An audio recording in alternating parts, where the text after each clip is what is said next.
ETF index mutual funds నేర్చుకుని stock మార్కెట్లో రాణించాలనుకుంటున్నారా? వెంటనే ఈ నెంబర్కి కాల్ చేయండి. నమస్తే, hello viewers, welcome back to Suman TV. ప్రస్తుతం మనతో పాటు ఉన్నారు ఫ్యామిలీ కౌన్సిలర్ రజనీ రమ గారు. మేడంతో మాట్లాడదాం. నమస్తే మ్యామ్. నమస్తే నవీన. మ్యామ్, ఇప్పుడు హస్బెండ్స్ అబద్ధాలు చెప్తా ఉంటారు. ఓకే, సరదాగా అప్పుడప్పుడు చెప్తే పర్లేదు, కానీ కొంతమంది తరచుగా అబద్ధాలు చెప్తా ఉంటారు. చీటికి మాటికి కూడా అబద్ధాలే. మరి ఇప్పుడు హస్బెండ్ అబద్ధం చెప్తున్నాడు, నాకు తరచుగా చెప్తున్నారు, ఏది అడిగినా కూడా కొంచెం డిఫరెంట్ ఆన్సర్స్ వస్తున్నాయి అంటే అవి మనం అక్కడికి ఆపేసేయాలి, దాన్ని కనుక్కోవాలి అంటే మన చిట్కాలు ఏమైనా చెప్తారా వైఫ్స్కి? చిట్కా కంటే ముందు అసలు వాళ్ళు ఎందుకు అట్లా చెప్తారనంటే ప్రతి దాంట్లో కల్పించుకోకుండా ఉండటం కోసం, అన్ని వివరాలు ఇవిడికి అవసరమా అన్నట్టుగా లైట్గా మొదలు పెడతారు. అది అలవాటుగా మారిపోతుంది. అది కొంతకాలం అయ్యేటప్పుడు వాళ్ళ బాండ్ బాగా దెబ్బతింటుంది. ఎందుకంటే ఈవిడ ఏది అడిగినా సరే ఇంకా నిజం రాదు అనే అభిప్రాయానికి ఆవిడ వచ్చేసే పరిస్థితి వస్తుంది. అప్పుడు అతను దున్నుకోవచ్చు, ఇంకా అడగట్లేదు కదా, ఇంకా ఆవిడకి అర్థమైపోయి అడగదనుకోండి, ఇంకా అతను ఇష్టం వచ్చినట్టు బిహేవ్ చేస్తాడు. ఏదన్నా అడిగితే ఖచ్చితంగా అబద్ధమే వస్తుంది. ఇవన్నీ చూసి ఇంట్లో పిల్లలు కూడా నేర్చుకుంటారు, పిల్లలకు కూడా అబద్ధాలు వచ్చేస్తాయి. అయితే ఈ అబద్ధాల వల్ల లాభం ఏంటి నష్టం ఏంటి అని అంటే, లాభం నష్టం అని కూడా చెప్పుకోలేం. దీని అబద్ధాలే ఎందుకు చెప్పాలి, ఇంకో రకంగా చెప్పుకోవచ్చు కదా. ముందు ఇది చెప్పుకుందాం. ఇప్పుడు నీకు అమ్మాయికి చెప్పడం ఇష్టం లేదు భార్యకి, దాన్ని నువ్వు సైలెంట్గా ఉండిపోని, అబద్ధం చెప్పాల్సిన అవసరం ఏముంది? అసలు చెప్పకుండా ఉండు. అంతేగాని లేకపోతే ఇది అంత ఇంపార్టెంట్ కాదులే అనేసి. కానీ నువ్వు ప్రతిదానికి అబద్ధమే చెప్పాలని అనుకుంటున్నప్పుడు అది ముందు చాలా దానికి రిఫర్గేషన్స్ వస్తాయి. సంసారం అనేది బాగా కూలిపోవడానికి ఇది కూడా ఒక కారణమే. అంటే అబద్ధాలు చెప్పడం వల్ల అటు అనుమానం పెరుగుతుంది. అనుమానం పెరగదా మరి? అనుమానం పెరగటం కూడా కాదు, అది ఏంటంటే ఈవిడికి ఒకలాంటి బాధ వచ్చేస్తుంది. ఇంకేంటంటే నేను తెలుసుకో తగని దాన్ని కాదా, నాకు ఎలా తెలుస్తుంది ఈ విషయము, లేకపోతే అసలు ఈ అబద్ధాల వల్ల ఒక్క విషయం కూడా ఇంట్లో సరే అవ్వటం లేదు, అంతే కదండి. ఇప్పుడు తను ఒక పని మీద అతని దగ్గరికి వెళ్తుంది, ఏమండి ఇదని అడుగుతుంది, అతను నిజం చెప్పడం, అప్పుడు ఇది చేయాలనుకున్న పని ఏమవుతుంది?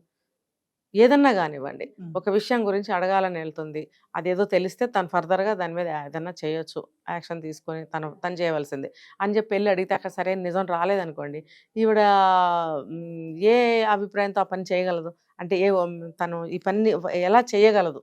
ఇతను అడిగి చేద్దాము అని అనుకున్నప్పుడు అతను సరైన జవాబు చెప్పలేదు, అబద్ధాలు చెప్పాడు, అతని జవాబు మీద ఆధారపడి ఉన్న విషయం అనుకోండి, తను ఆ పనిని ఎలా చేయగలుగుతుంది? అది చేయలేదు. ఇంకా ఆవిడ సొంతంగా ఆలోచించుకుని తెలియగలదైతే ఏదో ముందుకెళ్ళాలి, లేదా డిపెండెంట్ అనుకోండి, ఏమైపోతుంది? ఇవంతా కూడా పిల్లలు నేర్చుకుంటారు, ఖచ్చితంగా నేర్చుకుంటారు.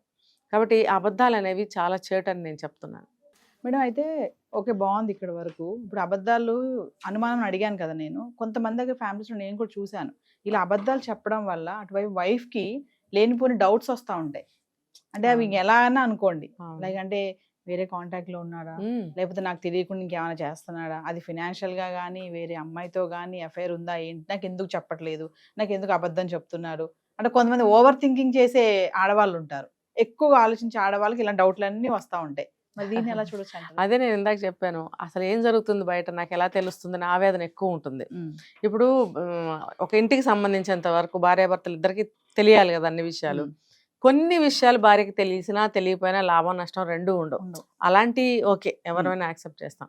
కానీ సాధారణంగా ప్రతి విషయం ఇద్దరికి తెలిసి ఉంటుంది ఇంట్లో, కానీ అతను ప్రతిదీ దాయటానికి ప్రయత్నిస్తాడు. ఫర్ ఎగ్జాంపుల్ డబ్బుల విషయం అనుకోండి, అది అన్ని చెప్పాల్సిన అవసరం లేదు, ఎందుకంటే డబ్బులు ఇంత ఉన్నాయని చెప్తే ఆవిడ ఏదైనా అడగచ్చు, అలాంటివి చెప్పచ్చు. లేదు అతనికి ఏదైనా బిఫోర్ ఏదైనా అఫైర్స్ ఉన్నాయి అనుకోండి, అలాంటి పెళ్ళైన తర్వాత భార్యకి చెప్పాల్సిన అవసరం లేదు, దానివల్ల గొడవలు వస్తాయి. కాబట్టి ప్రస్తుతం జీవితం బాగానే ఉంది కదా, అవన్నీ తవ్వుకొని మనం గొడవలు ఎందుకు అని మంచి పద్ధతిలో అయితే ఓకే. అసలు దాన్ని అబద్ధం ఎందుకు చెప్పాలి, దాన్ని తప్పించి ఇంకో రకంగా జవాబు చెప్తే నువ్వు అబద్ధం చెప్పలేదన్న తృప్తి నీకు ఉంటుంది, ఆవిడకి ఉంటుంది కదా. మీరు అన్నట్టు అది అనుమానాలకి దారితీస్తుంది ఏదైనా సరే. ఇప్పుడు అబద్ధాలు ఆడేవాడికి చాలా మెమరీ ఉండాలి. అవును. ఇంకొకటి, ఒక అబద్ధం ఆడినాడు 100 అబద్ధాల వరకు ఆడుకుంటూ వెళ్ళాలి. 100 అంటే అది లిమిట్ ఏం కాదు, ఇంకా లైఫ్ అటాచ్ చేసుకుంటూ వెళ్ళాలి కదా. కాబట్టి ఒక అబద్ధం ఆడితే 1000 అబద్ధాలు ఆడాలి, 100 అబద్ధాలు ఆడాలి. తర్వాత దాని అబద్ధాలు ఆడేవాడికి మంచి మెమరీ ఉండాలి, లేకపోతే నువ్వు 2-3 అబద్ధాలకి దొరికిపోతావు. అప్పుడేమవుతుందంటే నిన్ను చచ్చినా నమ్మదు ఆ భార్య, లైఫ్లో నమ్మదు. రెండోది అనుమానాలకి దారి. తర్వాత ఏమవుతుంది, చిలికి గొడవలు అవుతాయి. అడిగింది ఎందుకు చెప్పవు, ఇది నాకు ఉన్నది ఉన్నట్టు ఎందుకు చెప్పలేదు, నాకు ఒకటి చెప్పావు అక్కడికి వెళ్ళి ఒకటి చేసావు, లేదు ఇక్కడ అబద్ధం చెప్పాడు, రేపొద్దున ఎక్కడైనా ప్రూవ్ అవ్వచ్చు అతను నువ్వు ఎక్కడికి వెళ్ళావనంటే ఒకటి చెప్పు ఉండొచ్చు ఇక్కడ, కానీ అతను ఎక్కడికి వెళ్ళాడు అనేది వేరే వాళ్ళు చూసి ఉండొచ్చు, లేకపోతే ఈవిడే బజార్లో ఎక్కడైనా చూడొచ్చు, అప్పుడు దొరికిపోతావు. మరి నువ్వు ఆడింది అబద్ధం, అవి నీ మీద నమ్మకం పోతుందిగా.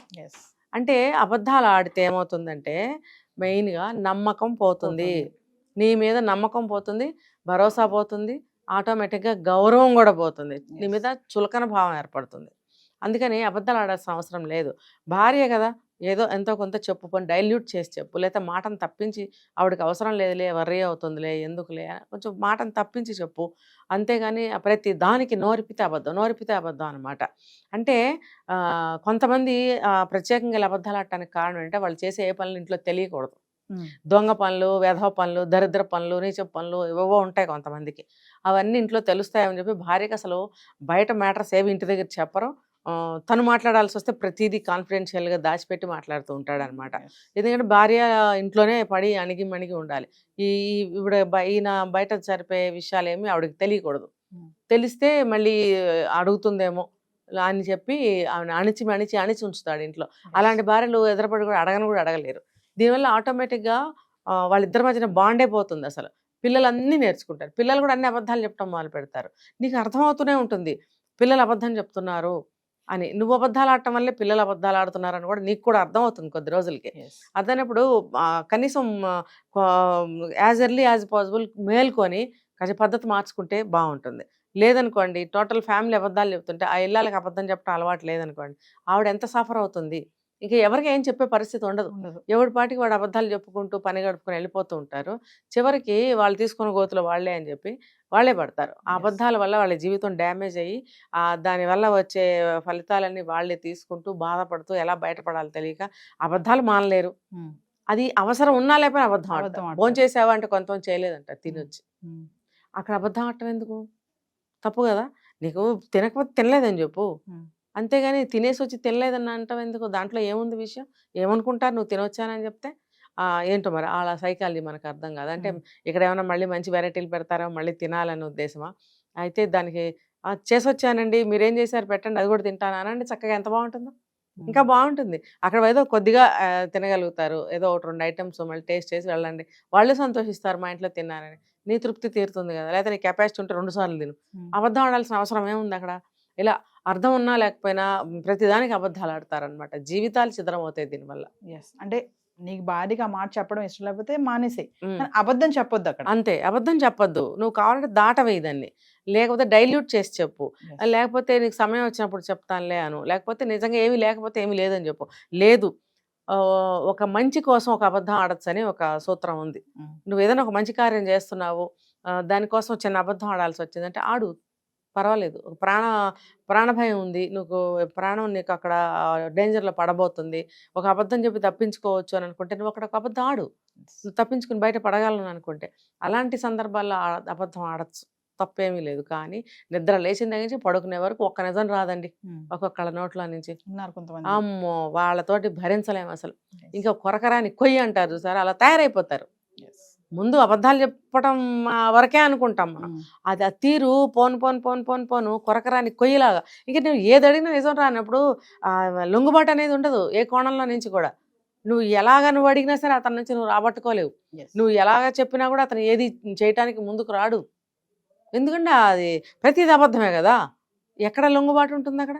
అబద్ధాలు చెప్పడం వల్ల ఇట్లా నిలబడే ఉంటాడు వాడు, లొంగడు, ఎక్కడ లొంగడు. మనసు లొంగదు, శరీరం లొంగదు. చాలా డేంజర్ అండి అది. Thank you.